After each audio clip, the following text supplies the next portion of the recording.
सबने देखी है। देवदास और पारो के रिश्ते के बारे में घर पता चल चुका है। उसकी माँ देवदास की बहुत नाराज है। पार्वती की माँ चाहती है शादी हो जाए और इधर भाभी और माँ दोनों मिलकर देवदास की ये तय करती है कि आज हमें पार्वती की माँ जो किरण खेर ने रोल किया है कि उसकी बेइज्जती करनी है और आज इस रिश्ते को परवान नहीं चढ़ने देना है। तो 3 कैरेक्टर है इसमें बेसिकली और ये मोनो एक्टिंग है। एक देवदास की माँ कौशल्या, दूसरा पार्वती की माँ सुमित्रा, किरण खेर ने जिसका रोल किया है, और देवदास की भाभी। 3। Okay, light camera action.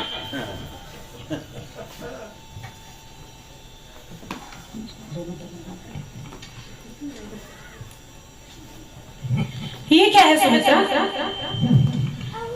दीदी शगुन का सिक्का है। आपका बेटा और मेरी बेटी, पारो और देवदास का रिश्ता। यही बात तय हुई थी ना दीदी हमारे बीच में। तुम्हारा दिमाग तो ठिकाने है सुमित्रा। तुम्हें यहाँ इसलिए बुलाया गया था कि माँ बेटी दोनों को बुलाया जाएगा, तुम मिलकर कोई नौटंकी करोगी, लोगों को आनंद आएगा। तुम तो यहाँ काला जादू चलाने लगी। कुमार तुम सही कहती थी। सुमित्रा काकी हमेशा मौके पर ही आती है और मौके का फायदा उठाना इसे बहुत अच्छी तरह आता है। इसकी बेटी हमारे बगीचे से अमरूद चुराया करती थी और आज उसकी नजर हमारे देवदास पर है। तुम औकात भूल गई अपनी? ना दीदी ऐसी बात नहीं है।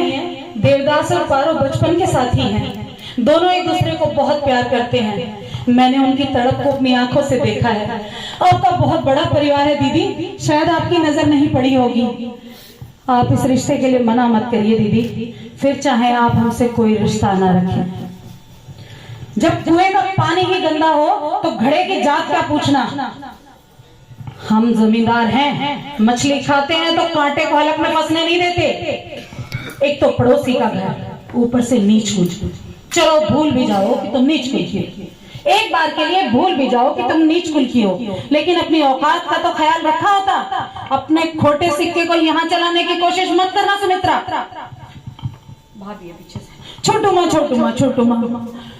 माँ गुस्सा मत करो। देव भैया को तो हम कैसे भी समझा लेंगे, और ना संभल पाए अगर पार्वती की जवानी तो भेज देना उसे देवर जी के पास। जमींदारों को इन बातों से कलंक नहीं लगता। बड़े घराने की बड़ी बहू होकर तुम्हें इतनी भी तमीज नहीं कि जब दो बड़े बात कर रहे हो तो छोटे बीच में नहीं बोला करते। सुमित्रा बस, तुम्हारे शब्द अब मेरे मान की मर्यादा को पार कर चुके। आज तक तुम दीदी थी, आज के बाद सिर्फ कौशल्या। और गाना तो कौशल्या तूने भी उस दिन गाया था जिस दिन मेरी बेटी पैदा हुई थी। आपको याद है बड़ी माँ, जब मेरी बेटी पैदा हुई इसने मेरी बेटी को मुझसे छीन कर कहा था आज से मेरी भी बेटी है, और मैंने हंसकर कह दिया था कि हाँ ये आपकी भी बेटी है। उस समय मैं नहीं जानती थी कि बड़ी हवेली के बड़े ठाकुर की बड़ी मालकिन इतने छोटे दिल की होगी कि अपने बागीचे से चुराए हुए एक एक अमरूद का हिसाब भी रखती होगी। बता है हिसाब तेरे पास मेरी बेटी ने कितने अमरूद चुराए हैं? अमरूद चुराती है? अरे कौशल्या, मेरी बेटी ने इतने अमरूद तेरे बागीचे से नहीं चुराए जितने वाले तेरे बेटे को मैंने अपने हाथों से खिलाए। अमरूद चुराती है, नीच कुल। हाँ, हमें बेटी बेचने वाले, पर धंधा तो तुम भी करती हो कौशल्या। हम तो सामने से पैसे लेके बेटी देते हो, तुम दहेज भी लेती हो और बेटी भी। नीच कुल, अमरूद चुराती है।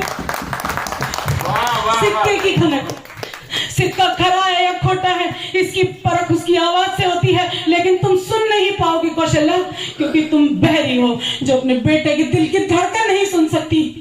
तुम अंधी हो जो उनका प्यार नहीं देख सकती, और बहुत जल्द गूंगी भी हो जाओगी जब अपने बेटे की बर्बादी देखोगी।